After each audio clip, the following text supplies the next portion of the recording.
Welcome, Homeworthy. My name is Ruth McKeaney, and we are back here at Hillside Farm. It is so exciting. It's that time of year where everything is about harvesting tomatoes, all kinds of tomatoes. So we thought we'd do an entire episode just based on that. We're going to meet with my dear friend Leslie, who makes the most beautiful tablescapes I've ever seen. She's going to do one dedicated to tomatoes. And then we're going to go inside where we're going to be doing a vodka marinara sauce. I mean, who doesn't love pasta? And then a tomato bisque, and then a risotto stuffed tomato. Leslie's going to show us how to do sun-dried tomatoes. So please join us. It's going to be a very special episode. I'm Ruth McKeaney, and this year I'm inviting Homeworthy to join my family for all of our annual highlights at Hillside Farm, our 305-year-old farmhouse steeped in history and love. After decades of flipping houses, my husband Bob and I settled here where we raised our 5 children. We welcome your company as we share in the simple pleasures of life at home. I'll offer tips from my book, Hungry for Home, to help infuse your own home with moments of joy, filling home-cooked meals with flavor for the whole family, and of course decorating with amazing antique finds. So sit back and make yourself at home. You're watching Homeworthy, where we believe every home has a story.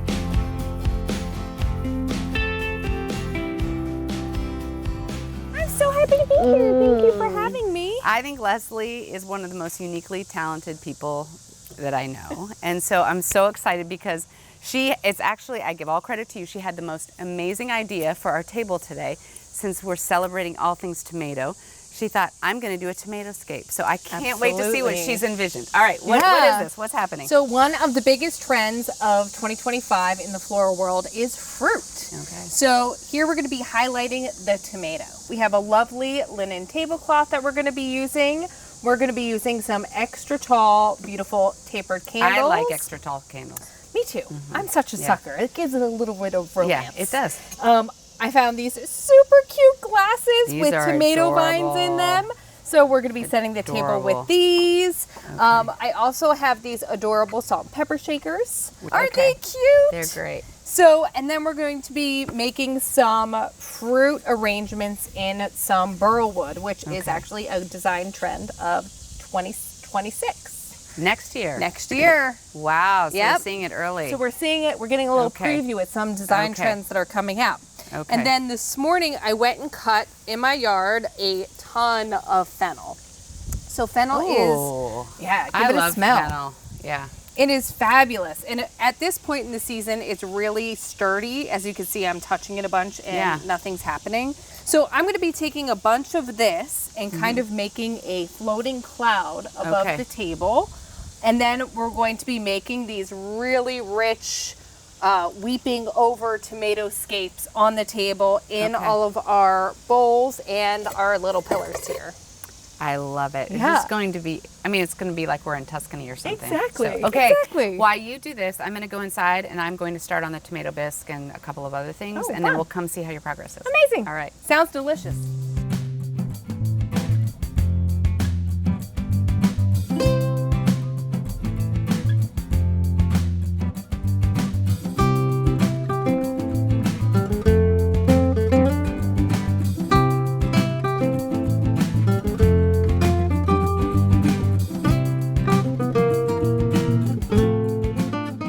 Homeworthy, I'm so excited. Today we have Audrey, and before she goes back to college in a couple of weeks, she's agreed to help me make a dish that we love as a family. I love soups, and I know Audrey is also a big soup lover. And one of those that I always get at a restaurant is a tomato bisque. And so I thought we'd share the recipe that we make at home with a little fun, like grilled cheese crouton that we put in it. So here we go. Audrey's going to walk us through the very beginning. She's going to saute some onions. You're going to take a yellow onion that you've diced up with some olive oil. We turn the heat on for the pan. We're putting it in a Dutch oven. I love Dutch ovens. I love how they come in so many different colors. Dutch ovens are one of my favorite things to have in a kitchen. So she's going to go ahead. You want the onions to be translucent, and so that when it comes time to doing the immersion blender, they're really easy to do. Partway through this now, we're going to add all the garlic. How much garlic do we have in here? You remember? That was 8 cloves, I believe. 8 cloves of garlic that she diced up for me earlier. So, but again, don't put those in immediately because they'll burn. So what you do want to have on hand is you're going to need 3 cups of chicken stock. I just use an organic chicken stock that I've got. You need 2 cans of diced tomatoes and a fire roasted tomato. They're all 28-ounce cans. And then tomato paste, because you're going to need a couple tablespoons of tomato paste. What else do we have here? We also have just shredded Parmesan cheese, which it calls for like 3/4 cup, but also you can never have enough. You can never have Parmesan enough. cheese. I mean, there's so much protein, you'll see my kids just eating it right out of there. And then we also have 2 teaspoons of both sugar and salt. And then I think it's a quarter teaspoon Of of pepper. like a coarsely ground And then we have pepper. heavy cream. That'll really help I mean, heavy make cream. it creamy at the end. It's amazing. All right, what we're gonna do once we get the tomatoes in there and everything else, let it simmer for a few minutes so all of the flavor incorporates, and then she's going to take an immersion blender just because we wanna make it a little creamier, not so chunky. And then, you know, obviously I went out to my garden and I did pick some basil. We like to cut a little bit of basil on top at the end because I love basil. So here. Basil's so good. She's going to keep mixing that up just so everything gets nice and soft. And we will start to add these tomatoes. Garlic and onion smells so good. I know, I know. Garlic, onion, and the smell of basil, I mean, doesn't get much better than that. So it's August, and it's that time of year where it's hard. It's easy, it's wonderful, and it's hard all at the same time. I still have my kids home from school. A couple are heading out. So there's these, even talking about it actually makes me teary because I've got 2 leaving. And I have 2 that have graduated from college, 2 that are in college, and 1 that's still at home. But that transition is really, it's bittersweet because the one at home becomes an only child. And it's hard to go from sheer chaos again with everyone home and all the fun and everything that we do. We just got back from a great vacation to saying goodbye and sending people off. So I see tomatoes ripen and I'm like, oh no, it's that time of year. I have to say goodbye again. And yet the excitement of fall is coming and football is coming and the leaves are changing. So it's a bittersweet time for me. So I'm taking every opportunity to cook with one of my daughters who loves to cook. I have a couple of the daughters who love to cook too, but they don't live here. So it's just fun to have this. All right, I'm gonna add tomatoes to that. You got that? And the 1 can of fire roasted, it just gives it a different depth. It's not like a plain old tomato soup. All right. Yeah, and honestly, I would say cooking is one of the things that, at least this summer since being home, has been such a blessing. Just getting to spend that time together because, I mean, you love cooking and I love cooking. And she does too, and she's taking me down an ultra healthy direction in cooking. And she's excited she'll have her own apartment. Well, it's with 3 other girls this year, but it's the first time not being in a dorm. All right, there goes the pepper. Here goes the sugar. So now it's so fun being able to practice these recipes here at home before I leave, because then when I get to school. I also don't think there's anything quite as fun as cooking with people. I think that's where your conversation takes place. I think that's where it's a natural opportunity to have conversations with your kids or your grandkids or just your spouse.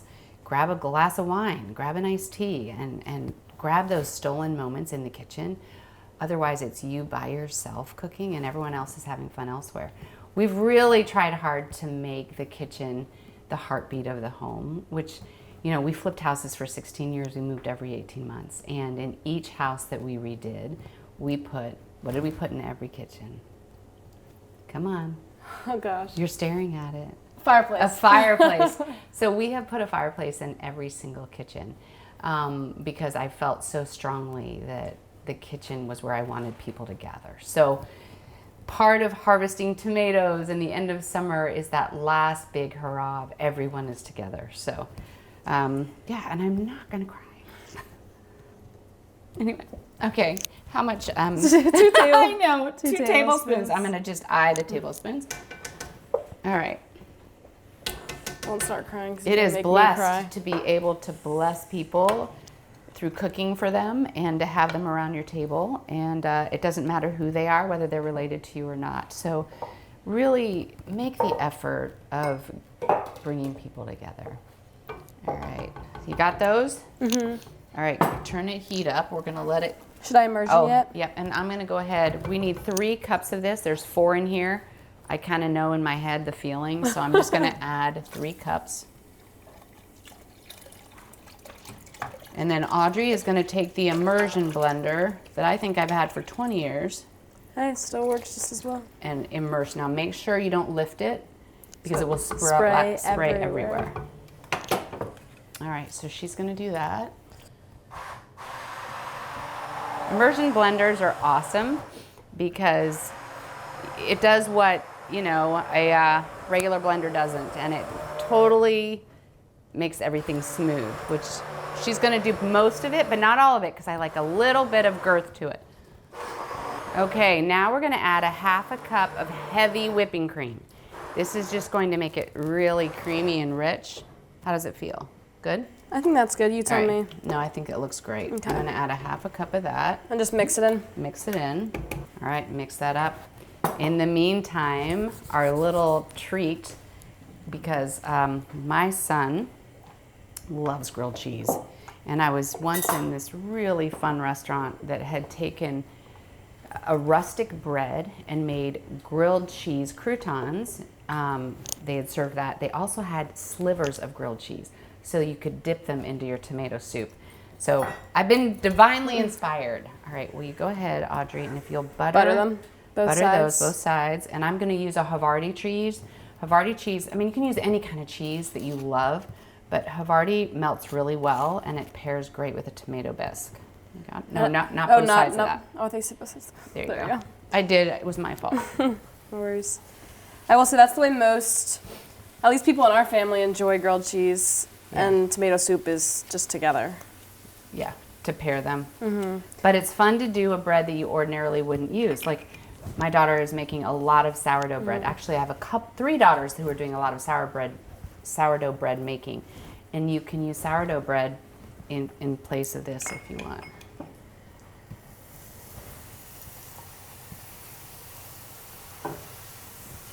Okay. Yeah, sometimes it's fun even either on the grilled cheese or on the soup to add like a little pesto on top or And just that's add some extra flavor. That's a sandwich for another day. We do a really good focaccia with pesto, beefsteak tomato, basil, and a huge thing of mozzarella cheese. Do you want me to add? Oh, we can't fit We that can't one. do that one yet.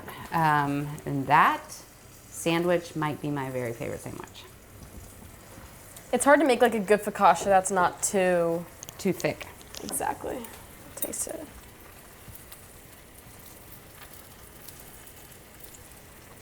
It tastes good. Ready? Big Really spoon. good. It's hard to. All right, so I've got the grilled cheese. I'm going to cut it into thin slivers. I threw a little piece of basil on the board. Oh, tripping Got a little it. bit. And you can even cut one of them to they'll be the croutons, cheesy croutons inside of the soup. And the rest can be left for dipping. So this is a wonderful thing to do with all those tomatoes that you've been harvesting. And next we're going to do, I think it's my very favorite pasta sauce. Vodka marinara. Vodka marinara. All right, the next thing we're going to make, it's called a vodka marinara sauce. It's actually in my cookbook. On page 245. Of Hungry for Home. This recipe was given to me by Aunt Kim. And who Aunt Kim? I think it's important that I give the background of this. Aunt Kim, when my mom was dying and passed away, there was a woman that I had met through a Bible study named Kim, and she became quickly Aunt Kim in our home. Every birthday she celebrated to the very nth degree. In fact, on Christmas morning, she sends a gift to each of the children, and on Christmas morning, the first thing they open, It's always in the end of our beds is hers. at the end of their sleeping bags when we sleep in the living room, is her gift. So this was her recipe, and we make it knowing it came from her, and it's a really special thing. So I also recommend to share your recipes with people. I mean, if you're older and you have a younger woman living in your neighborhood, get them in your house, share family recipes. There's something about that generational thing in the kitchen. It's really, I don't know, it's really special. All right, vodka marinara, how are we gonna start? So we're gonna start with 2 tablespoons of olive oil and 3 tablespoons of butter. And we're just gonna put them into the pot. We're gonna put it into a kind of a shallow pot. I use another kind of Dutch oven, feel it's heavy. We're mixing oil and butter. They have a different burn stage. And we're gonna put in it a small onion. This is a lot of onion. We're not gonna use this whole amount. Until the onion is translucent, Audrey's going to go ahead and cook this down before I add the garlic. For those of you who got nervous when I said the word vodka, I mean, for some of you that was indefinite, we're not gonna make this recipe. Others might go, oh, vodka's in it, I might not wanna make it with liquor in it, with children. The alcohol burns off in the recipe, so you never have to worry about that. It just adds a hint of flavor that you ordinarily wouldn't get. So, how is it looking? They're getting there, almost translucent. Almost translucent. Well, let's go ahead and add the garlic. You got it? Yeah. All right, she's gonna add the garlic. Now, we've got in this recipe, we've got crushed red pepper, so there's a little bit of kick. And we've got heavy cream, like a heavy whipping cream, which always richens something. And then we did, instead of buying Parmesan that was already grated, when you buy it grated in a store, it's got a waxy film on it. And it's really important to grate your own. It melts differently, it just behaves differently. So we went ahead and grated that. We went to the farmer's market, which is one of our favorite things to do. We have, the Amish have a farmer's market near us. And I think that that's one of the fun things about seasonal cooking, is you get to go there and say, what is in season? What fruit's in season? What vegetables are in season? We love to go in there and say, what is out right now? What can we try to cook with that we've never cooked with before? And it's always just like the best produce, and it's, And Very there's ripe something, and- you feel different when you go to a farmer's market versus the grocery store. And in our farmer's market, we have an Italian section, so they freshly cut our linguine today. And when we picked it up, they had the strip of pasta still and put it through the cutter as it's standing there waiting for it. As she was standing there. So we've got fresh pasta. The fun thing about this recipe is you can choose any kind of pasta that you want. Usually I will choose a cheese ravioli, and this will be the main part of the meal. Tonight, what we decided to do is this instead. It's just gonna be a side dish.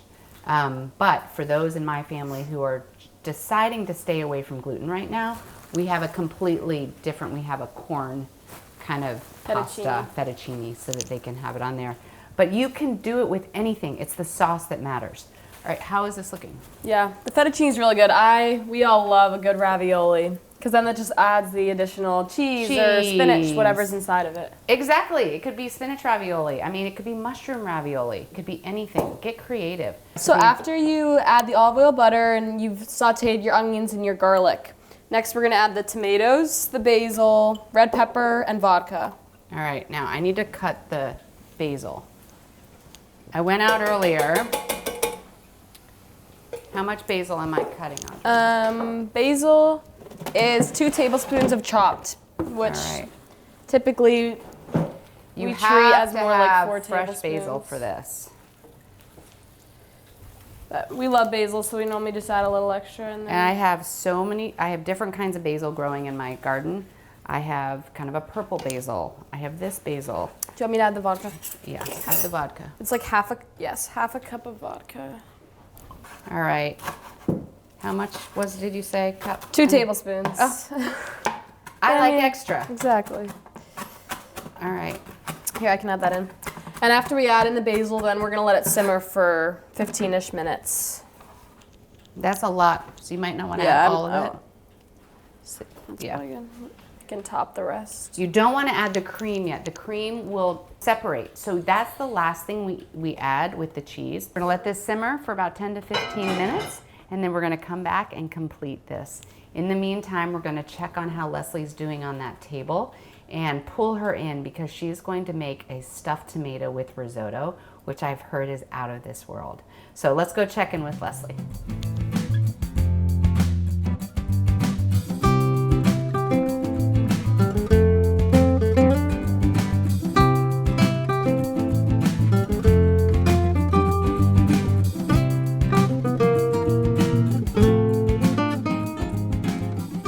Okay, I came outside and it is being transformed, and I want you to kind of walk us through what you're doing. So I brought these planters from my house. These are our leftover seedlings of random tomatoes. So at the end of the year, I just take whatever hasn't been planted and then shove it in a planter because I don't want it to go to waste. Because when we start seeds, we get a little excited and then we have leftovers every time. Okay, does this happen to be the bamboo that's on my driveway? It does happen to be that. So yay, bamboo is being used. While you were cooking, I went down there and I just took some dead pieces, and then I took one that was live, dying. Oh, dying. And I put it on the top. So what we did, and what a lot of people do in their gardens, is they use bamboo for their trellises for their tomatoes. Okay, that's smart. It's fabulous. If anyone needs bamboo, I have thousands. Okay. So it's a great way to get rid of your invasive issues. Yeah. So what I've done here is I've taken 3 pieces of bamboo and I've tied it into a little triangle up at the top. And then I took this one and tied it together across the way. Okay. So I've put them deep into the planters so they're a little bit more sturdy. And then we have these beautiful tomato vines kind of coming up. And then I added a little basil at the bottom just for that little touch of the theme of what we're cooking. This one even has little tomatoes growing on it. It has little tomatoes. So my idea was originally to have me grow all of the tomatoes for this. However, we had a very wet and very cold year. We had a very wet year. So my tomatoes are just starting to ripen. Yeah. So we've had, I think, like 5 off the property that we've been able to eat so far. Okay. So it's going to be a fabulous fall for tomatoes. Yeah.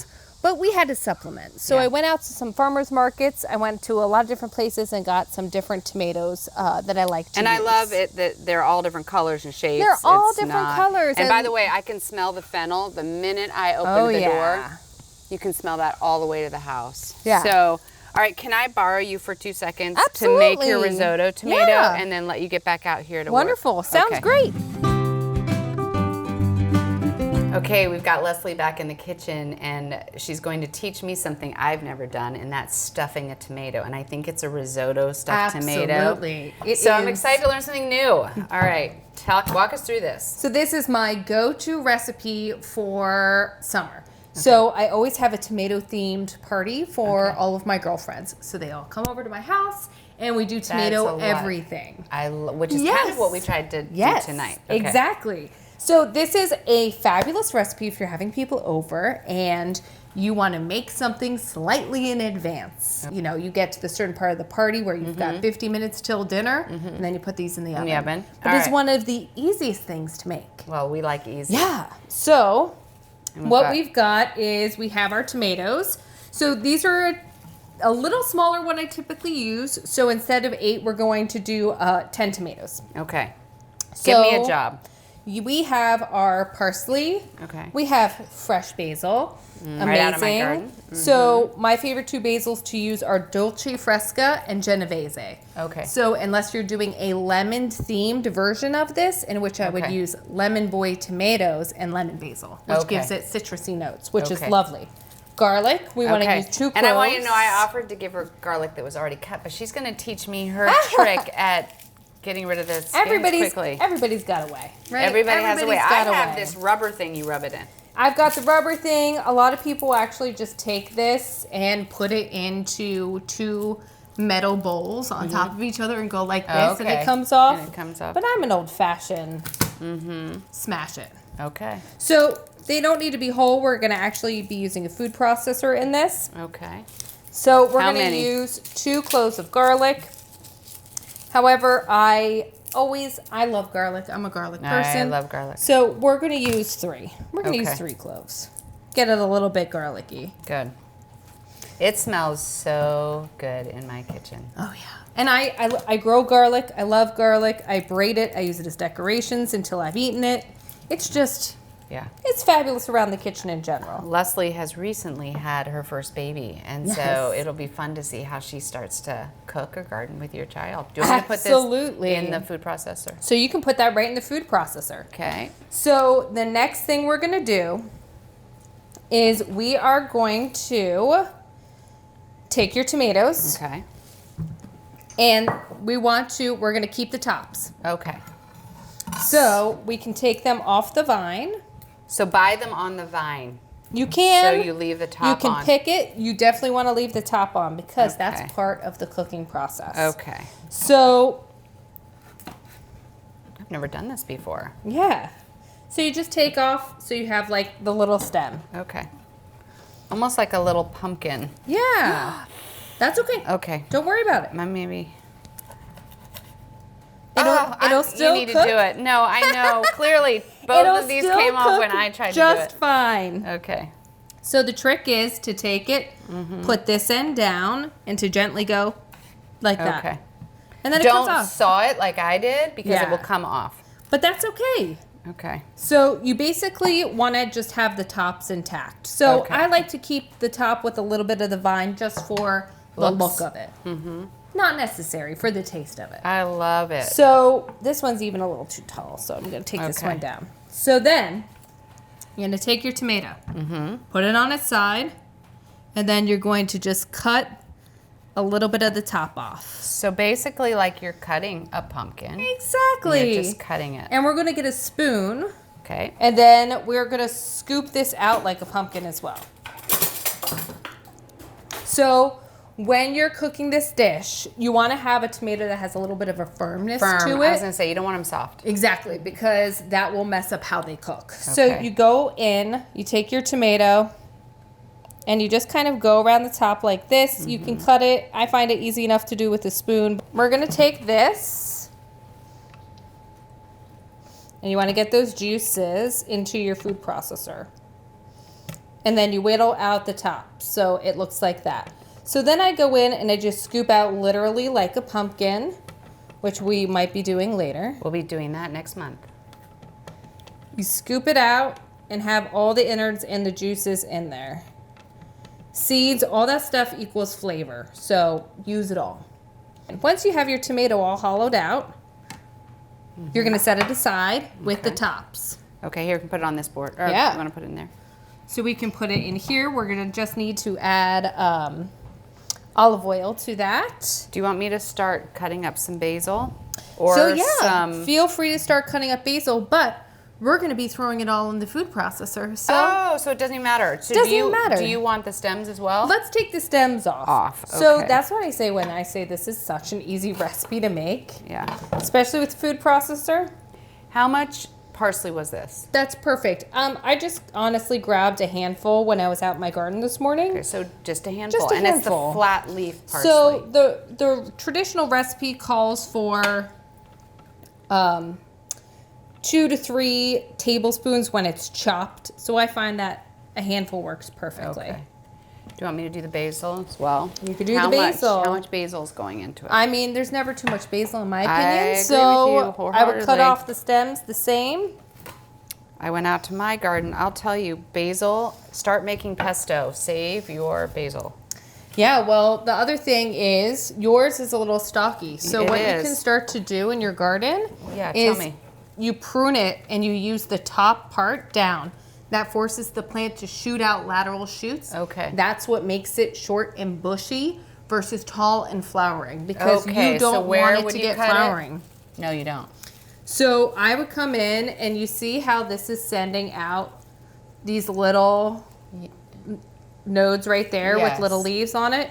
You're going to go down and you're going to take the top off. Boop. And it'll like start that. to go out like and that. And then these will grow and spread, and that's how you get a bushy tomato, or a bushy basil instead versus of a tall. Okay, with all those flowers on the top. Exactly. Okay. Knife back. You're right, it's a thick stalk. Yep. And that's how you keep going and going. Now you can buy basils called Basil Perpetua, and they perpetually keep going and going. But depending on what flavor you're after, that might not be the right one for you to grow. Sorry. No, you're perfect. Do you want more basil than that? That should be fine. Okay. I just love basil. I'm Me going to too. put this chopped basil in. So this we have smells so good. And we have our little tops.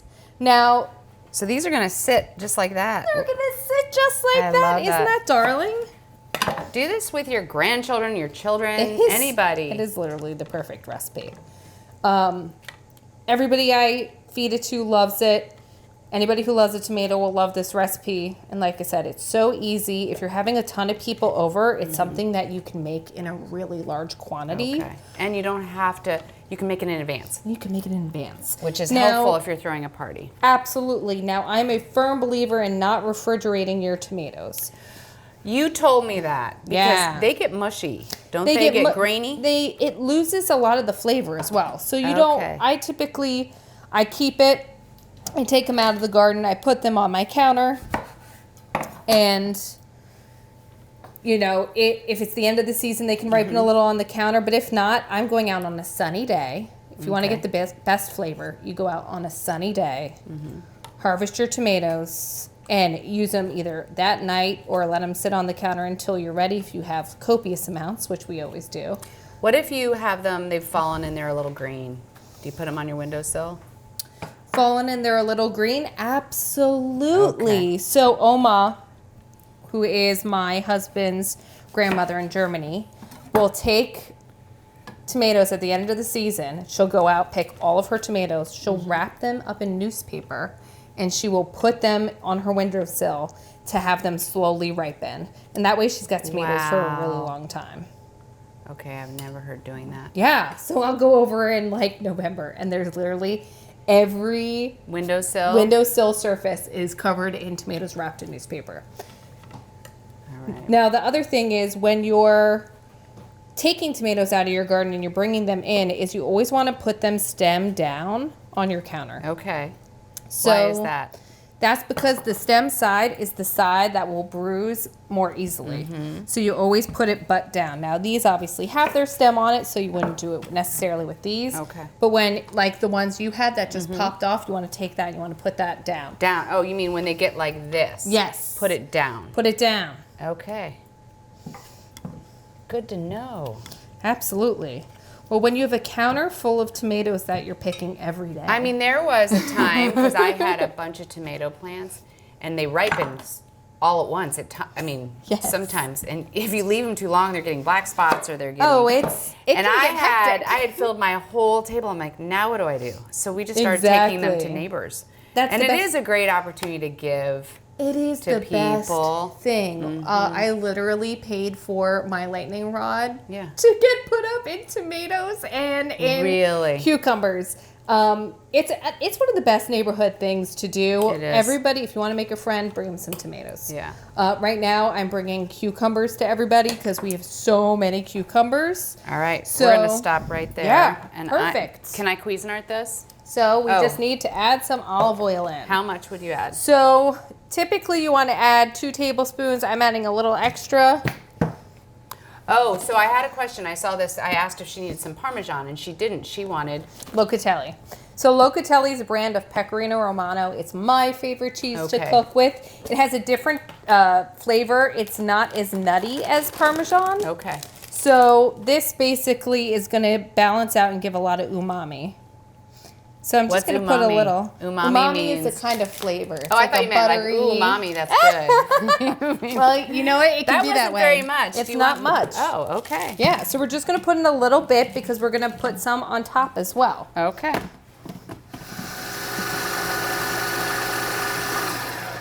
That should be good. Perfect. Good? Okay. So now we're going to take our risotto rice and we are going to get a half a cup. This is a cup, so we're going to do half of this. We're going to do half of that.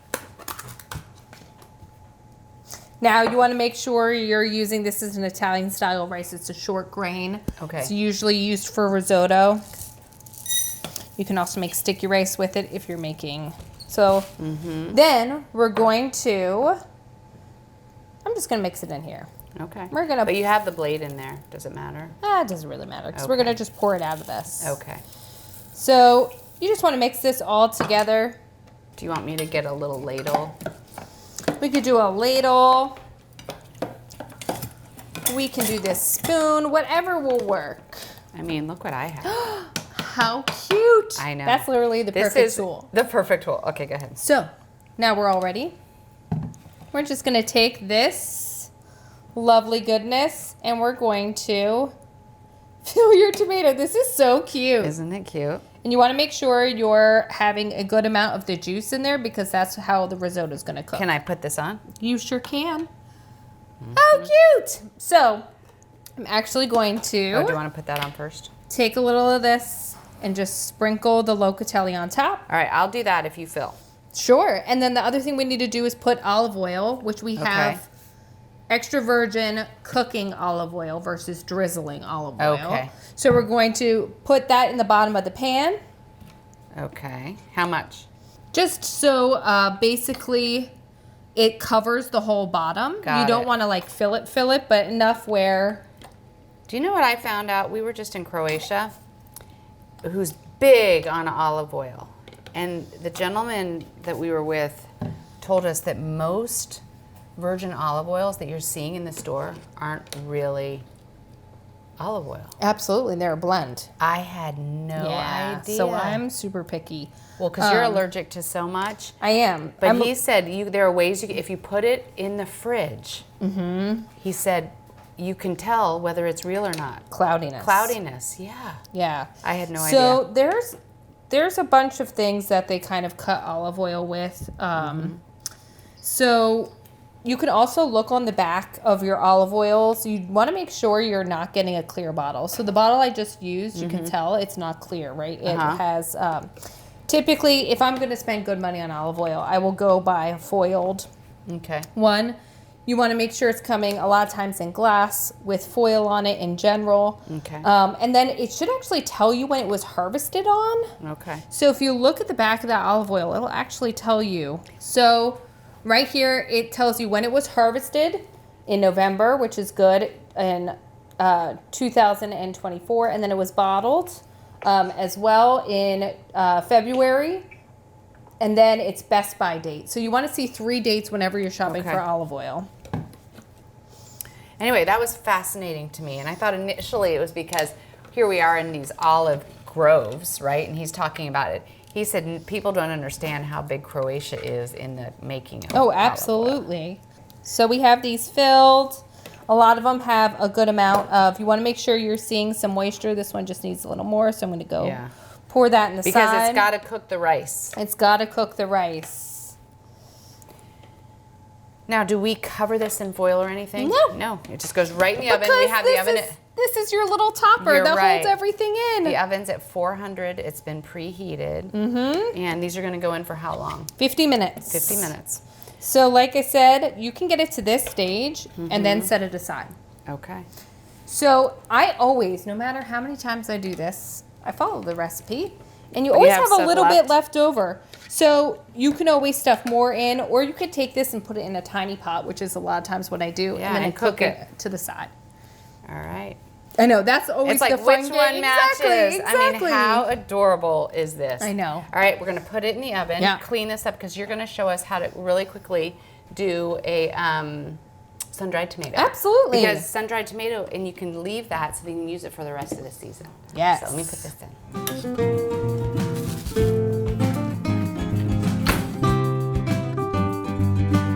Okay, this is going to be a fun little thing to do because my daughter Scotty, who's working on becoming a nurse, is home early from work. So she gets to learn how to make a sun-dried tomato. Absolutely. So take it away, Leslie. So we're gonna make oven sun-dried tomatoes. So we live in Pennsylvania, and Pennsylvania is notoriously humid. Yeah. Really? So, Really? as you can tell from our hair. So sun-drying tomatoes a lot of times won't work to its best quality when it's outside. Okay. So what we're gonna do is we're gonna do the fake version, which is in your oven, which anybody can do. Okay. So you wanna set your oven to 200 degrees, and then we're just going to be using some cherry tomatoes. My favorite ones to oven sun dry are Sungolds. Okay. So Sungolds have a little bit of a sweeter flavor, and you can eat them right off. Well, we keep ours, as you see here, and I we love walk that. that. We eat them all day. Super cute. Oh, these are really good. Aren't they good? So that flavor that you're getting, that sweetness, is going to be amplified when we put it in the oven. So I do this especially at the end of the year when I'm like, oh my gosh, I have way too many tomatoes. How am I going to keep them? So you can sun dry them or oven dry them and then keep them in the refrigerator, but I actually will put mine in with olive oil into a jar. Okay. And then that will last for a few months. That's why when you buy them in the store, they're in oil. Exactly. Okay. So they'll last longer. So what you can go ahead and do is get a ball jar with a lid and basically save it like that with oil. Okay. So what we're gonna do is cut up some cherry tomatoes. It's a big knife. So You got it, girl. I tend to do mine in half or in 3 Start cutting it in slices. So what we're gonna do is we're gonna cut these all up, and then we're gonna mix them with a little olive oil and a little bit of sea salt, and then we're gonna put them on the parchment paper. How long will they be in the oven? They're gonna be in the oven for a few hours. So Okay. we'll actually do them for 2 to 3 hours. Now, because these are cherry tomatoes and we're cutting them into 2s or 3s, then it's probably gonna be like an hour and a half, 2 hours. Okay. If you're using plum tomatoes or sauce tomatoes, like ones like this, Right. these are gonna take a little Hours. longer. Exactly. Okay. Now, you can take it as far as you want it. So some people, when they make an oven-dried tomato, like it to be like a little gummy. They like to have a little moisture still left in it. Well, because you'd think because it's going into oil, it'll maintain moisture, but it doesn't. So it doesn't maintain as much moisture as you would think. So what I tend to do is I like mine on a little bit of the drier side because I throw it on pizza. I throw it on a lot of different things.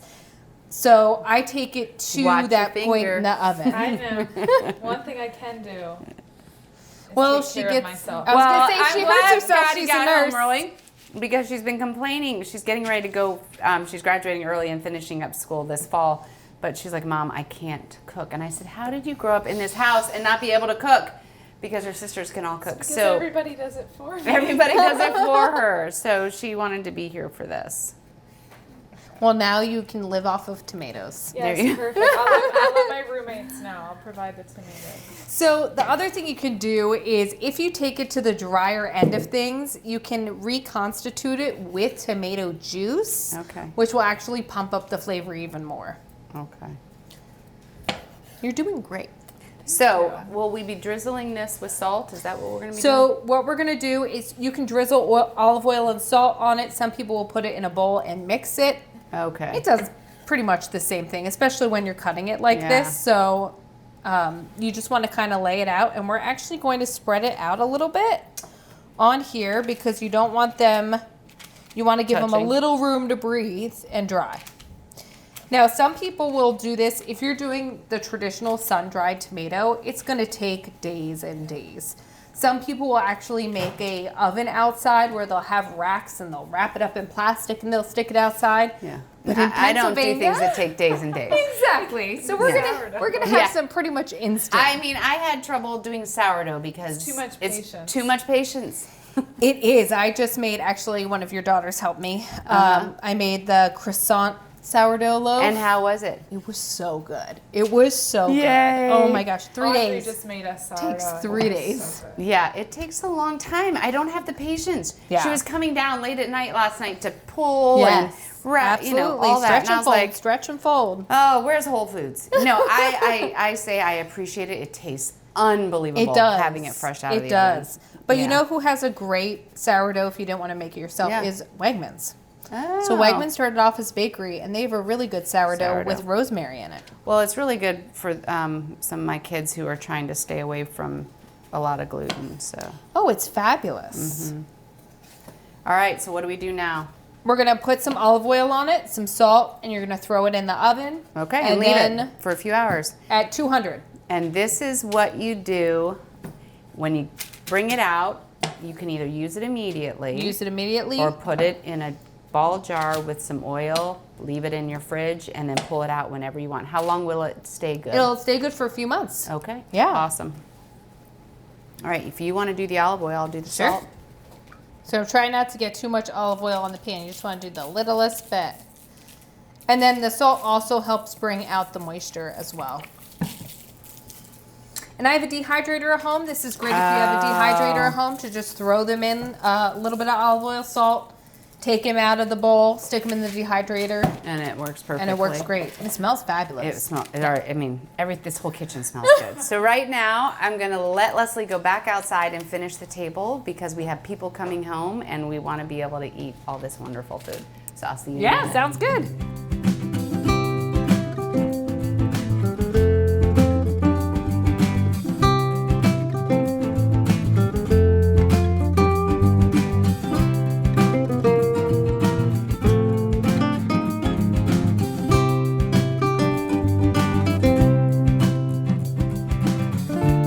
All right, we're back outside and Audrey's gonna come out with the placemats and all the things to make the table finished and complete.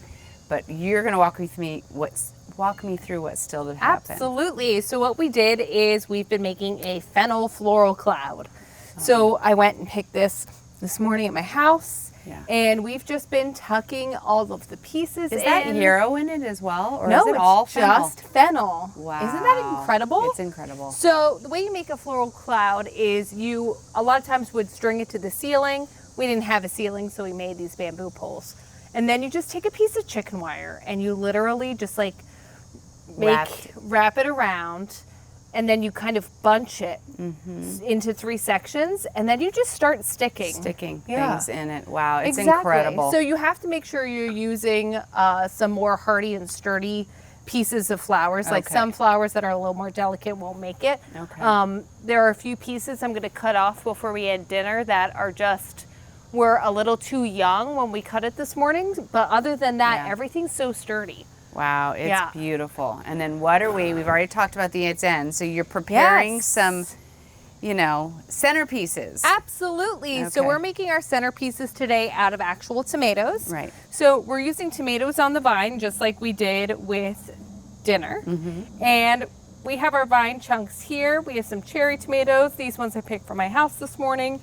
And then we're just going to kind of tuck them in and mound them up into these crazy dramatic pieces. And what I love, and it's something that I've learned, instead of using an oasis in here, you actually took a tomato carton. I did. That you get your little tomatoes in, and you turned it upside down. Exactly. So that you don't have to fill this whole thing with tomatoes. You don't have to fill the whole thing with tomatoes. It's already, all the way up here. Exactly. Okay. So I just literally take it, flip it upside down, and kind of squeeze it in here as a base.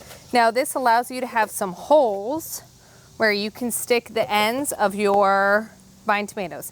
Now as you saw, a tomato just popped off. That is not the end of the world. It's going to happen, and then you're going to get a bunch of tomatoes that you can actually fill in the spaces like I started to do over here.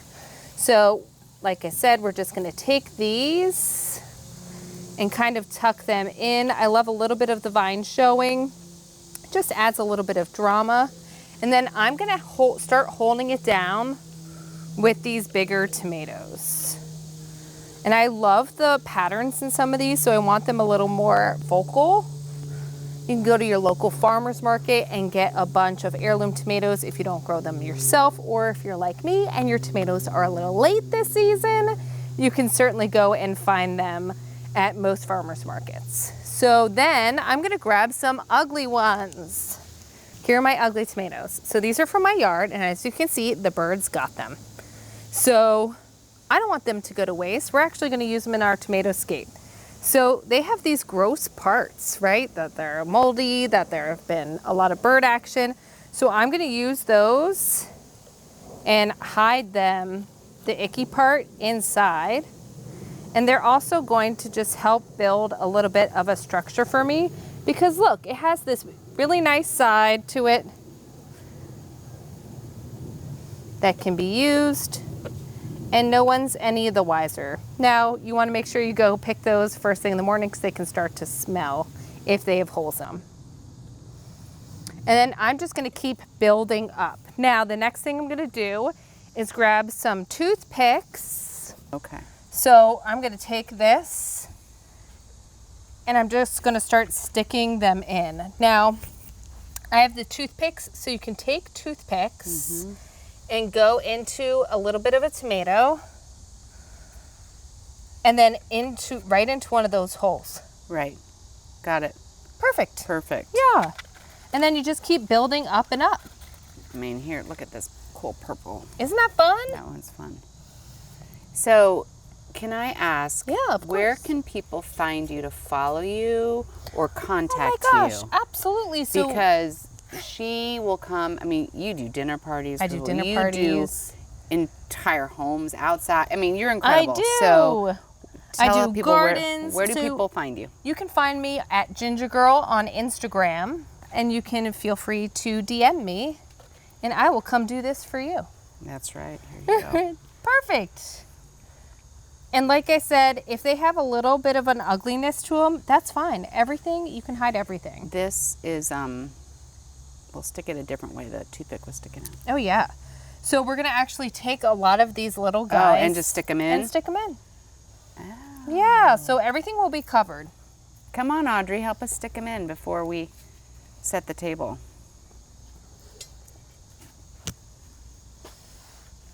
So here are toothpicks. I just literally got... Do you want us to start just sticking them in here? You can start sticking them in there. I'm going to take some more of these really pretty ones and kind of pile them up a little higher. Okay. You want to take that? You can go Yeah. to the other one.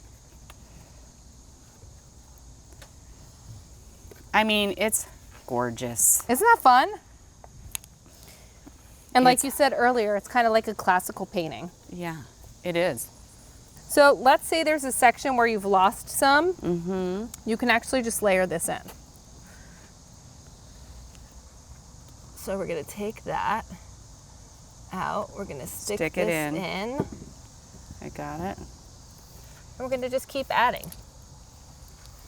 That's the name of the Wow. game. So one of the reasons I chose to use a natural tablecloth and we're using natural table settings is because I just wanted to highlight a little bit of the nature aspect of this. Plus, these are so amazing in their pops of color that I didn't want to lose that part of it. So we're just going to continue to stick tomatoes around everywhere, basically. I just kind of highlight them all over the table. And the other reason it's great to choose a white tablecloth is because you can bleach it. So my wonderful friend Peggy once told me with tomato stuff, you only want to use white or black. Black will hide it, white you can bleach. That way, if any tomato stains happen, they won't be permanent. Hey, philosophy works. Isn't that nice? So then I'm just gonna kind of layer other tomatoes around. So the biggest thing I'm trying to do is just make it look like piles and piles and piles of tomatoes are happening. So I have even more tomatoes I'm gonna be bringing over. So whenever you're thinking about a tablescape in general, it is fabulous if you are helping to get all of the senses. So you can smell this fennel cloud when you're walking in from the kitchen. So not only that, we're gonna have the amazing garlicky, tomatoey food. We have the smell of the actual tomato vine. So everything is just a palette for a wonderful summer evening. It's really fun. You can do this in all of the reds, but I love bringing in all of these different heirloom colors. I love the purples and the golds and the oranges. I love mixing all the different sizes. They're also super fun to grow, and so many of them just kind of pop up in my compost heap from the year before. We call them volunteer tomatoes. So we get a lot of volunteer tomatoes in my house, and sometimes, you know, they're ombre colors and you just want to have them and stick them around everywhere. At my house right now, I'm actually doing a entryway that is tomato cherry vines. So around my front door, I'm growing tomatoes. So as you walk into my house, you're just like enveloped in that wonderful tomato smell, because that's kind of what makes home for me. My parents have grown tomatoes my whole life, and some of my earliest memories are out in their tomato field, being much smaller than the tomato plants, with a little basket harvesting cherry tomatoes in the middle of a wonderful summer day as a thunderstorm is about to roll in, and I'm just trying to hurry as fast as I can to harvest all of those tomatoes. And it's just everything that makes home to me. And my last little addition are these super cute tumblers that I got from Terrain. They just have little tomatoes on the vine, which is perfect for our theme tonight. So I'll just be putting these around, and they just add that little bit of color right to our placemat.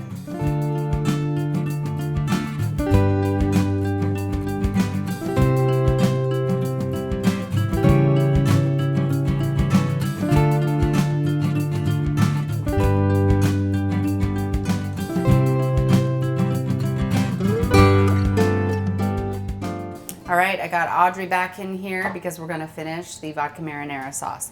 So this has been, as you know, kind of simmering, and we're gonna add the cream. Put it on low. I've got a pot of water getting ready to boil that I put some salt in, because we're gonna put our fresh pasta in it. And tell us what you're gonna add to that, Audrey. So we're gonna add, we have a half cup of heavy cream, and then it calls for 5 tablespoons of Parmesan, but as you can see, that's slightly more than 5 tablespoons. We won't be using all of that, but we'll use it to kind of drizzle over each plate later. All right. So good.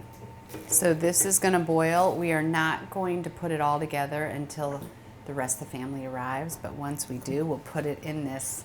I mean, tomatoes. It's got tomatoes. Tomatoes. I don't know that we've really used this lately, so it'll be fun to use this. We'll put the pasta in, take it out. The tomatoes will be done in the oven.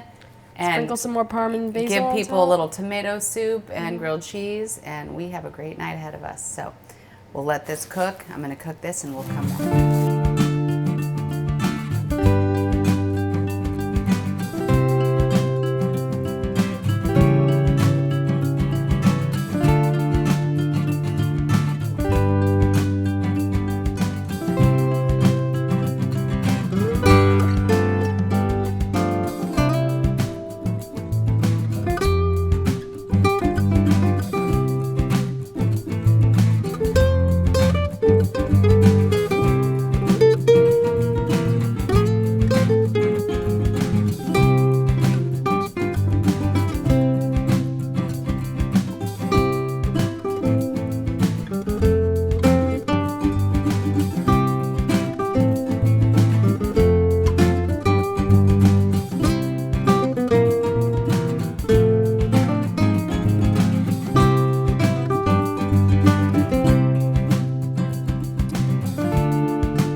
First of all, we are all going to give Leslie a toast.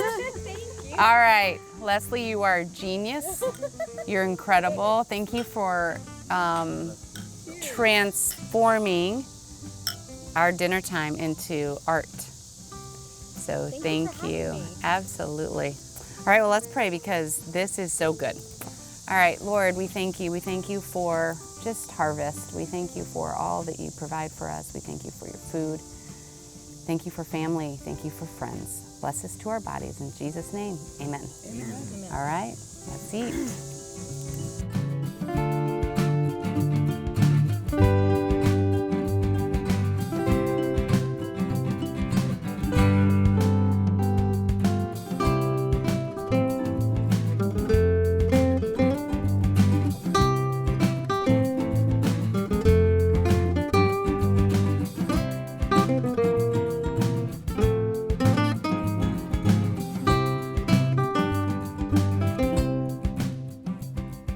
Thanks for watching. Be sure to go to homeworthy.com for exclusive content, shopping guides, and so much more.